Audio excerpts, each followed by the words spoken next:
eu quero falar aqui sobre a palavra de Deus, falando sobre a obra de Jesus na cruz. A primeira epístola aos Coríntios, capítulo 1, a partir do versículo 18, diz: pois a mensagem da cruz é loucura para os que estão perecendo, mas para nós que estamos sendo salvos, é o poder de Deus.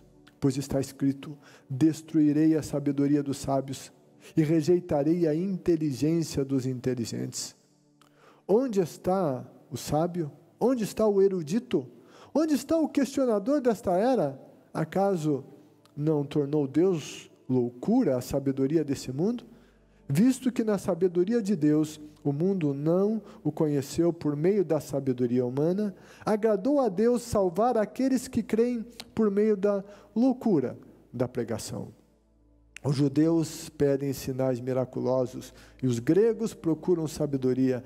Nós, porém, pregamos a Cristo crucificado, o qual de fato é escândalo para os judeus e loucura para os gentios. Mas para os que foram chamados, tanto judeus como gregos, Cristo é o poder de Deus e a sabedoria de Deus, porque a loucura de Deus é mais sábia que a sabedoria humana, e a fraqueza de Deus é mais forte que a força do homem. Esse texto, ele é muito especial e é muito lindo. Ele fala sobre a obra de Jesus na cruz. E a palavra de Deus diz que a mensagem da cruz é loucura para aqueles que estão perecendo. Mas para nós, que estamos sendo salvos, é o poder de Deus. A mensagem da cruz é loucura para os que estão perecendo. Por quê? Porque não têm o coração aberto para isso. Porque não admitem que por si só não podem se salvar. Mensagem da cruz é loucura aí? Como assim? Jesus morreu por mim, pelos meus pecados. Eu soube de um homem muito rico nos Estados Unidos, isso já faz alguns anos, e era dono de uma corporação muito grande, e ele fez uma declaração pública numa entrevista que fazia. E ele disse: eu não preciso de um Salvador para morrer por mim numa cruz. Tenho tudo. Tenho o que eu preciso. Por que eu preciso de um Salvador? Esse homem achava loucura. Loucura, por que a mensagem da cruz era loucura? Por conta dos valores dele. Por conta das bases dele. No que ele se firmava? Ele se firmava no que ele tinha. No que ele podia. E ele achava que ele podia tudo. Em função da fama dele, do dinheiro dele. E sabe por que ele rejeitava a mensagem da cruz também? Porque ele só tinha os olhos fixos nesse mundo. Ele só tinha os olhos fixos nos poucos anos que se vive aqui na terra. Só que ele não se atinou que esses poucos anos vão decidir onde nós vamos passar toda a eternidade. Os olhos daquele homem estavam só aqui. Então, para esse homem era loucura. Por que a mensagem da cruz é loucura para muitos? Porque eles acham que as conquistas, o que eles vão ter, que têm, é pelos méritos pessoais. Eu tenho porque mereço, eu tenho porque eu trabalhei, eu tenho porque eu conquistei. É uma questão de méritos. E tem muita gente que diz assim, como alguém me disse, certa vez: olha, Silas, eu acho que eu vou para o céu, né? Sou trabalhador, sou honesto, sou gente boa, faço as coisas certas, então eu vou para o céu. Aquele homem achava que ia para o céu por causa dos seus méritos. Ele não considerava que o padrão de Deus é muito mais alto do que o padrão humano. Ele achava porque ele fazia coisas corretas, e quando nós fazemos as coisas corretas, nós não fazemos mais do que a nossa obrigação. E ele achava que o simples fato de ele ser gente boa, estar ali acima da média, ele teria o seu lugar no céu. Mas sabe, o padrão de Deus é diferente do nosso. O padrão de Deus é de perfeição absoluta. E eu e você, humanamente, não atingimos o padrão de Deus. O padrão de Deus é pecado zero. Pois Deus é absolutamente perfeito e justo. E eu e você não somos absolutamente perfeitos, absolutamente justos, não. Nós somos pecadores. Podemos até fazer algumas coisas boas e nós as fazemos, no entanto, isso que a gente faz não atinge o padrão de exigência de Deus. E a Bíblia diz que o pecado nos separa de Deus. E se achamos que só pelo fato de fazermos algumas coisas boas, estaremos no céu, ou que por conta disso, Deus é obrigado a me ajudar aqui na terra. Não. O padrão de Deus é outro. E esse padrão, eu e você não atingimos. E quando a gente fala isso, sabe, isso para muita gente é loucura. Isso é loucura. Mas a Bíblia diz que esse é o poder de Deus para a nossa salvação. Quando nós reconhecemos que não atingimos esse padrão de Deus, que nós estamos perdidos e que precisamos de Deus. Quando nós reconhecemos que não podemos dar conta dos nossos pecados. E diante desta consciência, é que nós olhamos para a obra da cruz. É a partir dessa consciência que o que Jesus fez na cruz faz sentido. Eu e você não tínhamos como acessar a Deus. Mas Deus, por enxergar a nossa condição de distantes dele, de um futuro eternamente separado dele, Ele te amou, Ele me amou, Ele nos amou. E Ele então envia Jesus para vir a esse mundo. Jesus, Deus, Filho de Deus, Senhor da glória, Ele desce as escadas da glória.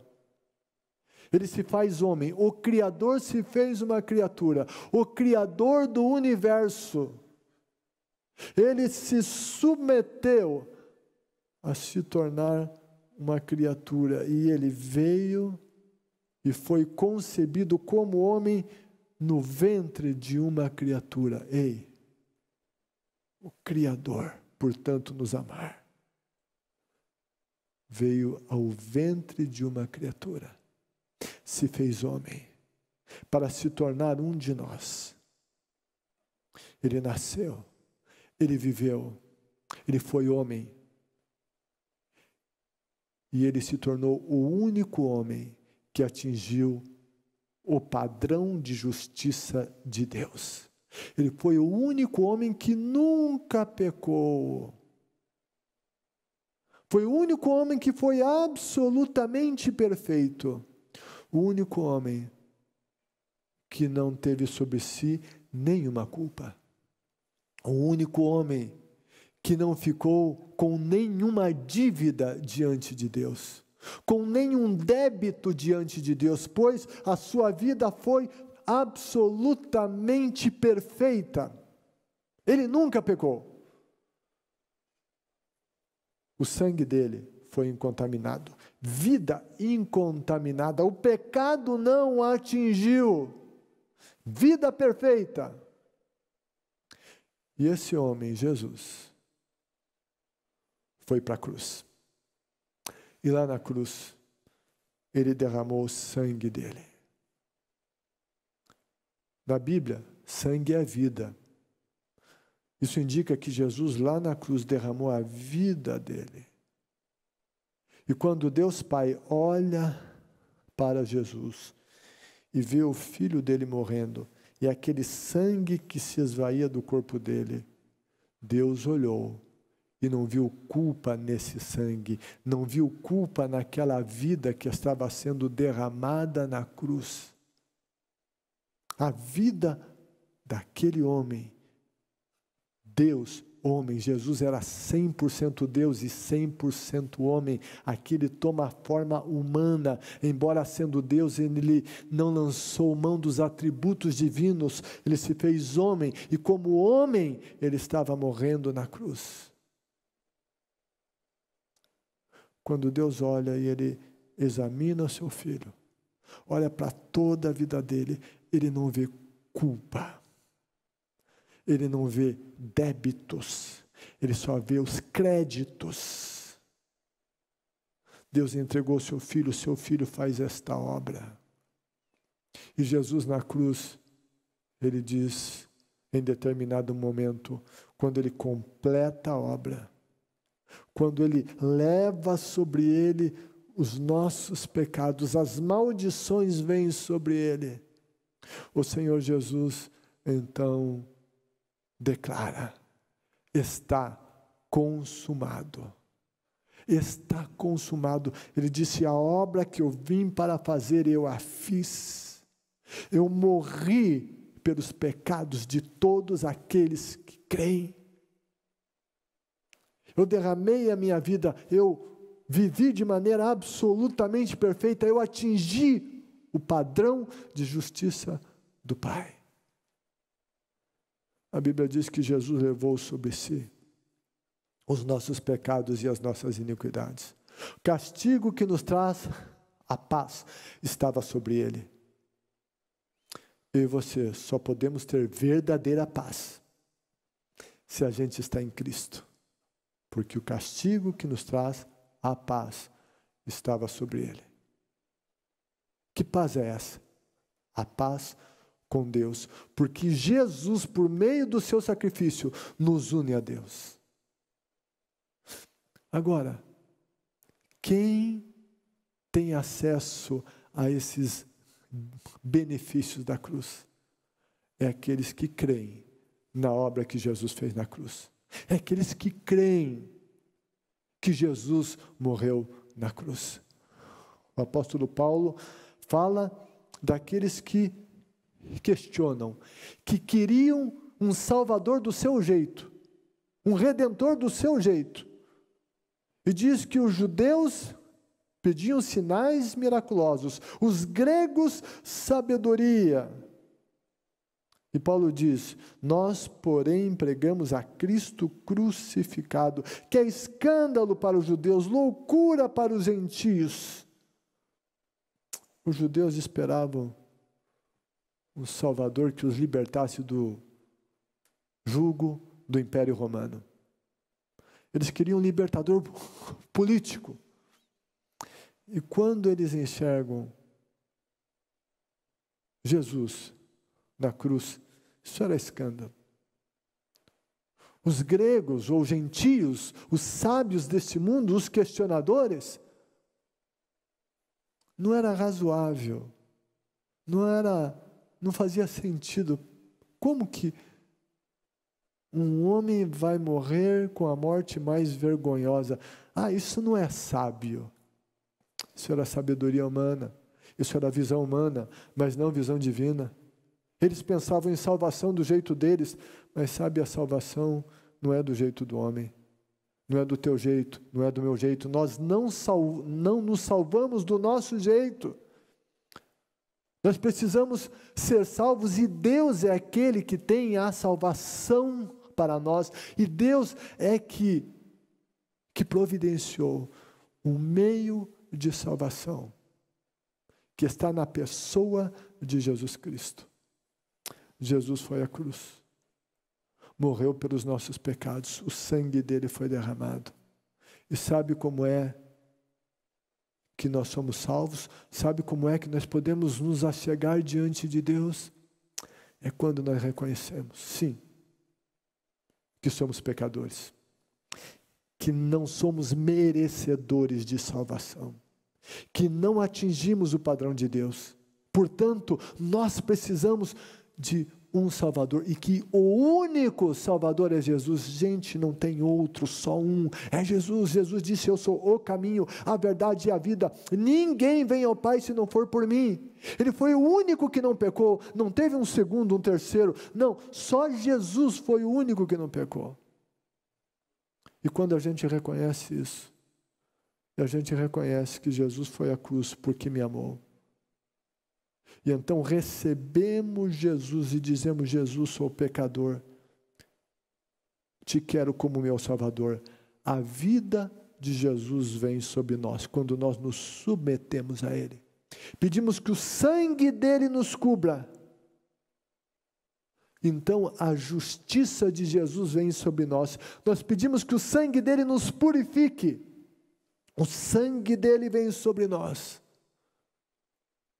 Então, a Bíblia diz que o sangue de Jesus nos purifica, porque somos impuros pelos nossos pecados, mas o sangue de Jesus, que é puro, ele nos purifica de todo o pecado. Quando a gente vem a Cristo, quando nós o recebemos, quando pedimos que Ele seja Salvador e Senhor, Ele nos cobre. Então, Deus, quando nos enxerga, Ele nos enxerga através do sangue de Jesus Cristo. Se eu estou em Jesus, quando Deus olha para mim, se eu vim a Jesus, se eu estou coberto com a obra de Cristo, com o sangue de Jesus, quando Deus me olha, em primeiro lugar Ele vê o sangue de Jesus. E o sangue de Jesus é puro, é justo, é imaculado. E é por isso que a Bíblia diz que nós somos justificados com o sangue de Jesus Cristo. A justiça de Cristo nos cobre. E então, Ele nos vê por meio do sangue de Jesus. E nós temos acesso a Deus por meio do sangue de Jesus Cristo. Nós temos acesso ao trono da graça por meio do sangue de Jesus Cristo. Isso tudo ocorreu, isso tudo acontece porque um dia Jesus morreu na cruz pelos nossos pecados. E a ceia é o trazer à memória a obra que Jesus fez na cruz. Por isso a ceia é para aqueles que creem em Cristo, para aqueles que vieram a Jesus, para aqueles que o receberam como Salvador e Senhor. Sim, o sangue de Jesus tem poder. Por que a gente diz o sangue de Jesus tem poder? Tem muita gente que diz essa frase e não sabe por quê. Sabe por que o sangue de Jesus tem poder? Porque não foi contaminado pelo pecado. O sangue de Jesus, ele tem poder porque ele nos purifica de todo pecado. O sangue de Jesus, ele tem poder porque o diabo não tem legalidade onde o sangue de Jesus está, porque Satanás tem legalidade onde há pecado, onde há culpa. Mas no sangue de Jesus não há culpa. Então Satanás não pode com ele, e é por isso que a Bíblia diz também no livro do Apocalipse, e eles o venceram a Satanás pelo sangue do Cordeiro. O sangue de Jesus tem poder, e quando a gente está em Jesus, o sangue de Jesus está sobre nós. E essa mensagem, essa obra toda é o poder de Deus para a salvação de todo aquele que nele crê. Se você crê em Jesus, a salvação é para você. Na participação dos elementos da ceia. Jesus, quando estava na mesa da ceia, e não era essa mesa do quadro lá de Leonardo da Vinci, não. Não era Jesus no meio, 6 aqui, 6 lá. Não era sentado em cadeira, eles sentavam no chão. Tinha alguns ao lado de Cristo, outros à frente de Jesus.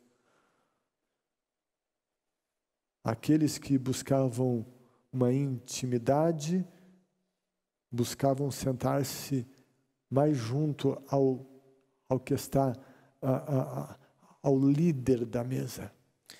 E ali veio João, que se recosta no peito de Jesus. Tanto é que quando Jesus fala do traidor, quem pergunta é o Pedro. E provavelmente ele estava lá do outro lado da mesa e diz a João, pergunta a ele quem é o traidor. Sabe quem estava do outro lado? Judas. Porque Jesus disse, aquele que molha comigo o pão. Ele estava também ao lado de Jesus, molhando o pão no mesmo prato. Jesus não desistiu do Judas até os últimos momentos. E ali estava aquela mesa, Jesus participando e ministrando.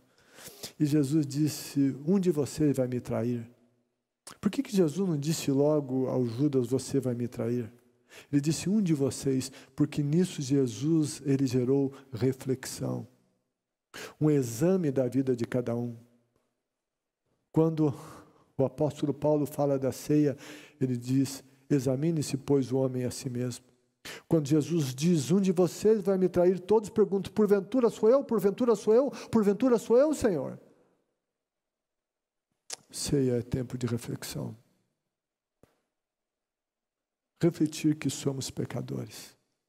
Que Jesus é o único que pode nos salvar. Ceia é tempo de refletir na nossa vida. Esse momento que vivemos, na nossa nação e no mundo, é tempo de reflexão. É tempo de exame. É tempo de refletir sobre os nossos pecados. Sobre os pecados da nação, das cidades, dos estados. Os pecados da nossa terra, os pecados da nossa casa, os pecados da nossa família. E então confessá-los. E se estamos em Cristo, o sangue dele nos cobre e nos purifica de todo pecado. Nós estamos diante da mesa do Senhor, hoje de maneira diferente. Nós não estamos no que é o ideal. Jesus estava fisicamente junto. Nós não podemos estar juntos fisicamente. Eu estou aqui na primeira igreja e cadeiras vazias. Mas logo vamos estar juntos. Mas espiritualmente nós estamos conectados. E Jesus está conosco. Jesus está conosco aqui, nesse altar, junto nesta mesa. Jesus está com você lá na tua casa. Em uma mesa, em algum lugar, na sala. Jesus está com você. Ele está com você porque ressuscitou. Ele está aqui porque ressuscitou. Nós vamos anunciar na ceia a obra que Ele fez na cruz. Por mim e por você. Essa é a mensagem da salvação e não a outra. A Bíblia diz que há um só Deus e um só mediador entre Deus e os homens, Jesus Cristo homem. Alguns às vezes com muito carinho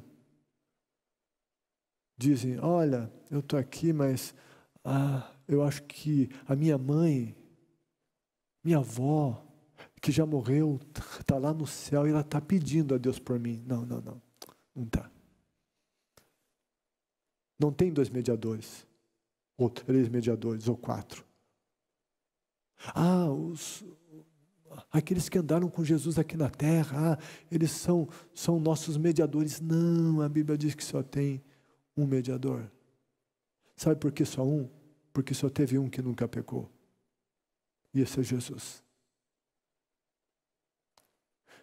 Repito, Jesus disse, eu sou o caminho. Ele não disse, eu sou um dos caminhos. Não é verdade que todos os caminhos levam a Deus.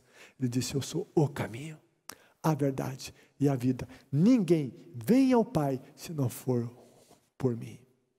Só Ele que nunca pecou. Só Ele foi absolutamente justo. E é nele que estamos. É nele que nos escondemos. E é a vida dele que cobre a nossa vida. E é por meio dele que temos comunhão com Deus. E o que a gente vai fazer na ceia? É vir com a lembrança, usar uma imaginação santificada e lembrar da obra que ele fez na cruz. Na ceia, Jesus, ele tomou o pão e disse: esse é meu corpo, que é partido por vocês. Ele deu graça, ele partiu, ele deu aos seus discípulos. Isso é ceia. Depois do pão, ele tomou o cálice e disse: esse é o sangue da nova aliança. Façam isso todas as vezes que vocês beberem em memória de mim. E ele agradeceu. Ele deu graças. Ceia é um momento, é um memorial, é o trazer à memória a obra da cruz e também é um momento de gratidão.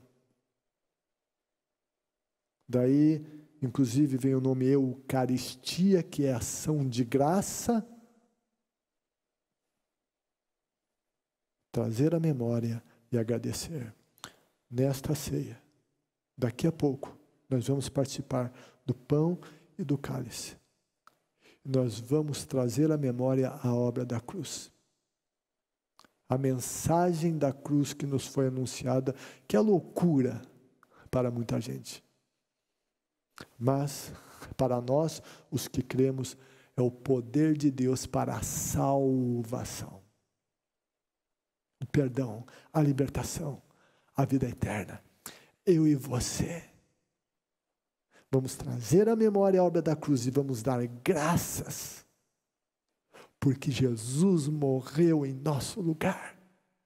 E por isso temos comunhão com Deus. E se estivermos em Jesus, sabe, quando a gente partir desse mundo, a gente vai estar com Ele para todo sempre. Se estivermos em Jesus, Ele está conosco, nesses dias mesmo que difíceis. Ele está conosco, Ele está com você. E Ele vai nos ajudar em tudo. Sim.